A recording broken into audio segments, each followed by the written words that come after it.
my name is Erin, and I appreciate you having me here today. So I'm going to talk to you about nutrition, and as kind of Christine alluded to earlier, I understand there are a lot of questions, and it's a very, very interesting field. Dr. Google has lots to say about nutrition and cancer care as well. So I'm hopefully going to be here today to help you sort through some of the different information and make some healthy choices for yourself.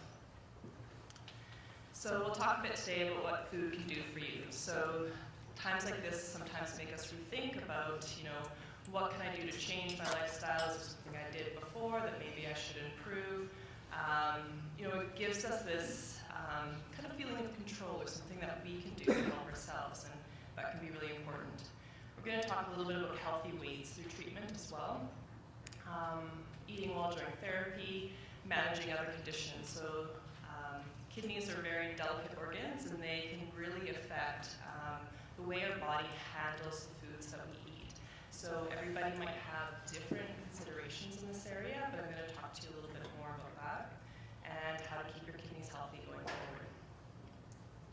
So food is our fuel, right? It keeps us going in the day, and some of us think, I can get by with one meal a day, it's not a big deal. We might undervalue the role of nutrition, but we know that it helps give us the energy to fight fatigue. It helps fight infections, so things like your blood counts rely heavily on your diet and that base that you're giving your body. It can help you heal from surgery and treatments. So again, the body has an amazing capacity to heal and deal with what it has, and nutrition can really help to promote this.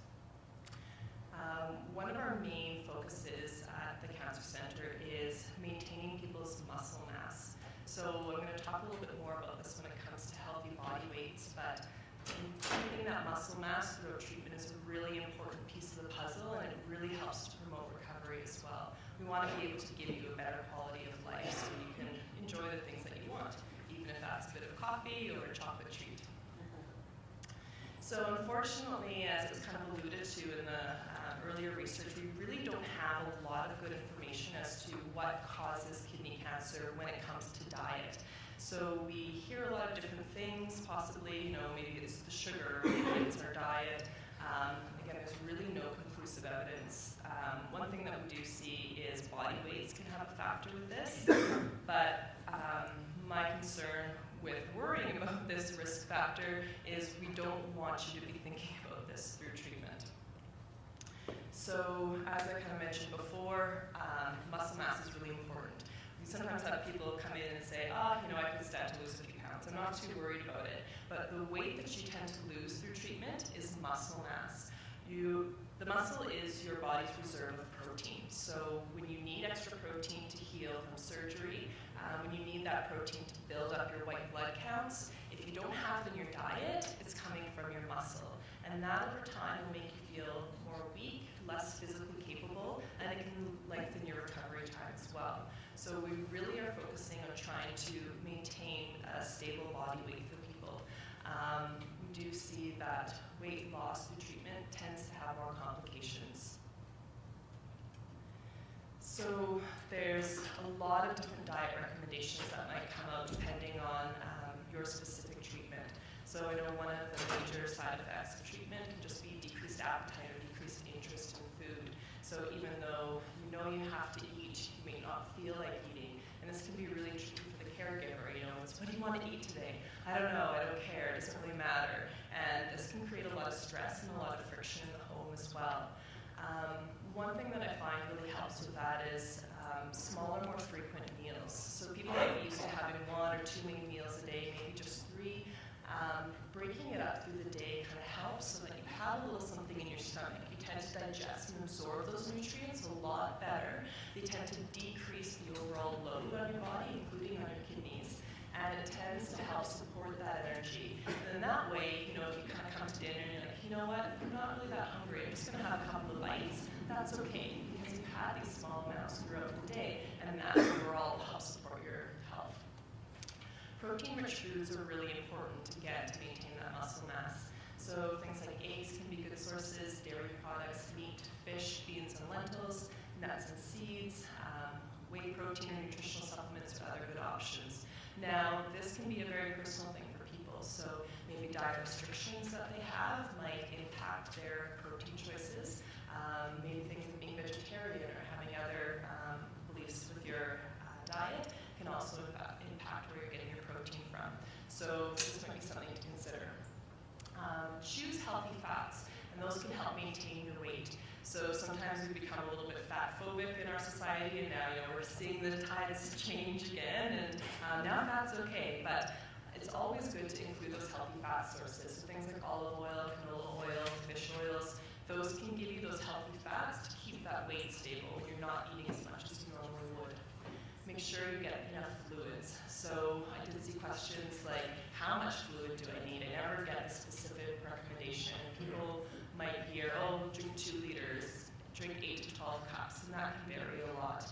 Now, there is no perfect number. That tends to be an individual thing as well. One of the best things that you can do is just watch your urine. So when it gets more dark and concentrated, you need more fluids. If it's really diluted and basically water, maybe you're getting too much and not enough of your other nutrition sources. So it's good to kind of balance that out. Again, you might have other conditions. So things like hypertension from treatment, you might start to see some swelling in your legs or in your abdomen. Restricting your fluid intake to help bring down that water is not necessarily going to make a big difference for that. It might bring down the fluid, but it doesn't mean that your body is any healthier or supporting that high blood pressure. So make sure that you keep those fluids going in. There's kind of other things you can do to help manage the blood pressure. Get help managing side effects. So if you're noticing that your treatment is making it hard for you to eat, or you're not sure if you're eating the right foods, there is help for that.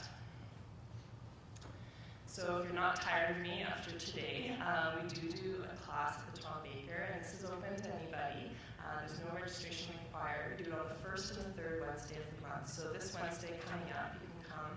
And this class is really tailored around side effect management. So managing nausea, poor appetite, changes in bowel function as well. We'll talk about all these things in a lot more detail, and it tends to be about an hour class. So again, I wasn't going to try to distill the information in today, but this can be a really good way to start thinking about how you're going to manage the treatment or help manage your symptoms now. So again, I know there's lots of other factors that kind of come into play with kidney cancer. So one of the kind of annoying side effects might be this high blood pressure. It can help to watch the amount of salt and sodium in your diet. So things like canned food products tend to have higher amounts of salt. So are there ways that you could adjust your diet to bring down that overall sodium content? Take the salt shaker off the table. Taste your food before you eat it. The interesting thing about salt is it's kind of a threshold flavor. So when you're used to having very salty foods, you want salty foods.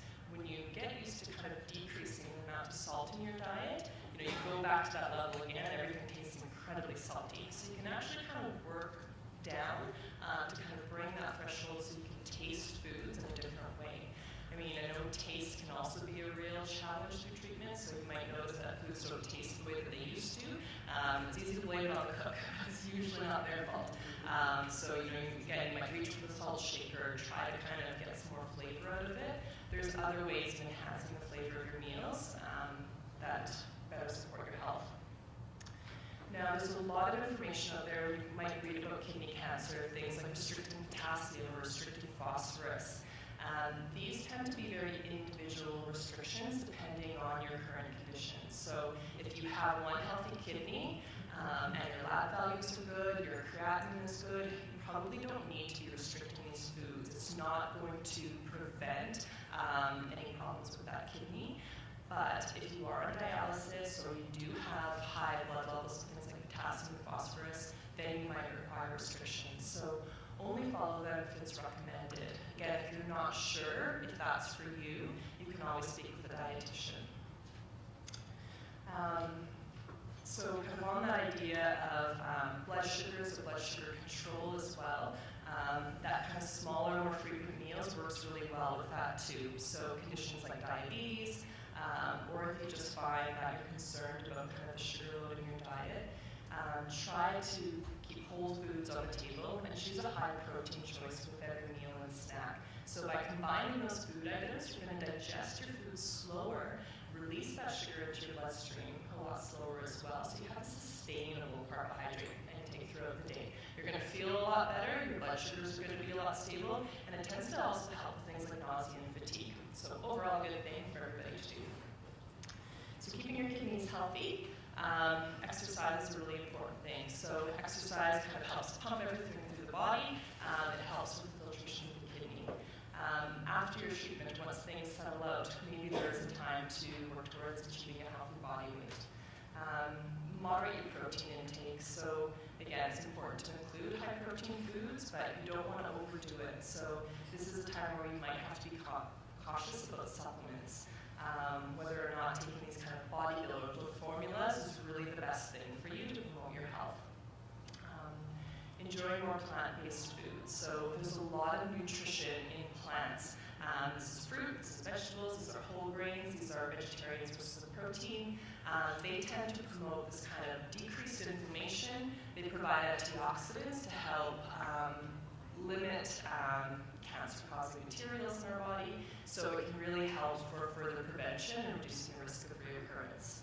Again, you may have to kind of tread lightly with this if you do have things like potassium restrictions. So kind of your best bets are things like bell peppers, so really high in vitamin C, but low in things like potassium and phosphorus. The bright colors of the fruits and vegetables tends to be what gives us that extra nutrition. Cauliflower and cabbage, these are cruciferous vegetables that have a unique sulfur component, and these can really improve how our body detoxifies and manages the extra load on our body. Mushrooms can be good sources of antioxidants. Onions and garlic, cooked and raw. Raw leafy greens, so the potassium content tends to increase with cooked greens. But leafy greens like arugula, you can do some Swiss chard, things like that. Those raw leafy greens will help with things like folate, magnesium, and other nutrients as well. Apples, cherries, grapes. Berries are really good sources of anti-cancer fighting materials. Lemons are really good as well. Sometimes that can be a really nice drink to have through the day, like a lemon water. Not only does the citric acid, it may help to reduce the occurrence of things like kidney stones, but it tends to do really nice things for your mouth when you have that kind of fuzzy tongue taste or decreased appetite. Egg whites are also a very safe source of extra protein. So here's a couple of resources that I like. The Kidney Community Kitchen has a lot of really awesome recipes and a lot of information on diet restrictions. Now these are more tailored to things like low potassium, low phosphorus, high protein diets, but a really, really nice website. Also has lots of meal planning tools and things like that too. So if you're trying to kind of sort through this significant dietary change, it can be a really good tool for that. AICR.org is the American Institute of Cancer Research, so a lot of good information on healthy living to promote survivorship and reduce risks of reoccurrence. The BC Cancer Agency, I really like, they have a lot of good patient-friendly information for managing side effects, things like recipes to deal with nausea or weight loss as well. They also have a really good complementary health section as well, so information about herbal supplements and vitamins and minerals as well. KidneyCancer.org has a good information on the DASH diet, so the sodium restricted or hypertension type diet as well.